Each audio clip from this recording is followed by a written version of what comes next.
اللہم صلی علی محمد وآل محمد وعجل فرجہم۔ السلام علیکم ورحمۃ اللہ وبرکاتہ۔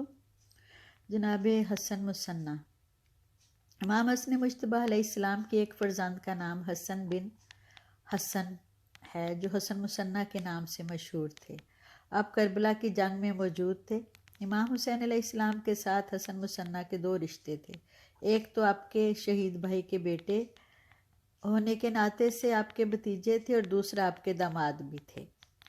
حسن مثنیٰ نے 17 یزیدیوں کو فی النار کیا۔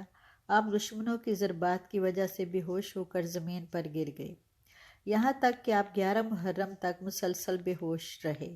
یزیدی سپاہ سمجھی کہ وہ شہید ہو چکے ہیں، لہٰذا ان پر کوئی توجہ نہ دی گئی، اور 11 محرم کو جب عمر سعد ملعون کے حکم پر شہداء کے سروں کو بدنوں سے جدا کیا جا رہا تھا، انہوں نے دیکھا کہ حسن مثنیٰ نیم مردہ ہیں۔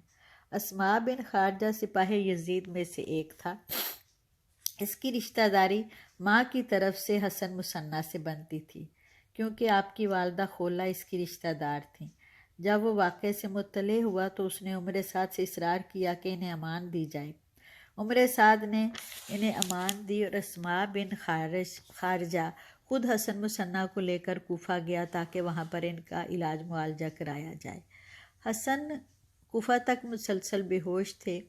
جب انہیں ہوش آئی تو خوف و وحشت سے اپنی جگہ سے حرکت کی اور کہا، میرے چچا حسین کہاں ہیں؟ اور جب آپ کو پتہ چلا کہ تمام شہید ہو چکے تو آپ بہت روئے۔ اسماء نے کوفہ میں ان کا علاج معالجہ کروایا۔ جب آپ صحت یاب ہوئے تو آپ کو مدینہ بھجوا دیا گیا۔ آپ نے باقی زندگی مدینہ تو نبی میں گزاری، یہاں تک کہ بنی امیہ کے 5ویں خلیفہ عبد الملک نے آپ کو 35 سال کی عمر میں زہر دے کر شہید کر دیا، اور آپ کی قبر جنت البقیع کے مشہور قبرستان میں ہے۔ حسن مثنیٰ کا لقب تبا تبا تھا، اور آپ تبا تبائی سادات کے جد امجد ہیں۔ عبداللہ اصغر کی شہادت۔ عبداللہ اصغر امام حسن علیہ السلام کے فرزند تھے۔ آپ کی کربلا میں عمر 11 سال تھی۔ امام حسین علیہ السلام نے اس بچے کو اہل حرم کے سپرد کیا تھا تاکہ وہ خیموں میں آپ کی حفاظت کریں۔ جب امام مظلوم علیہ السلام کی ساری فوج ماری گئی اور آپ عصر عاشور کو تنہا رہ گئے، آپ بے یار و مددگار نانا کے دین کو زندہ و جاوید کرنے کے لیے میدان شہادت میں گئے۔ عبداللہ نے چچا کی غربت و مظلومیت کو دیکھا تو آپ چچا کی مدد کے لیے خیموں سے دوڑ کر میدان جہاد کی طرف گئے۔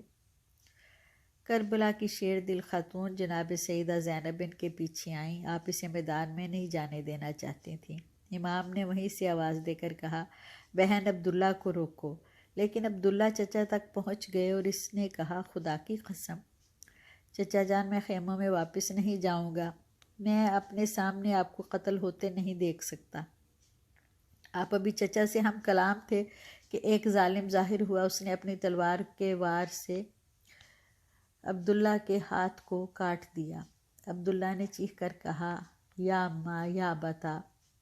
امام حسین علیہ السلام نے اس چھوٹے بچے کو اپنی گود میں لیا اور فرمایا، میرے عزیز تھوڑی دیر صبر کرو، جلدی اپنے بابا اور چچا کے ساتھ جا ملو گے۔ امام بچے کی دل جوئی فرما رہے تھے کہ حرملا نے چھپ کر گلوئے مبارک کا نشانہ لے کر تیر چلایا۔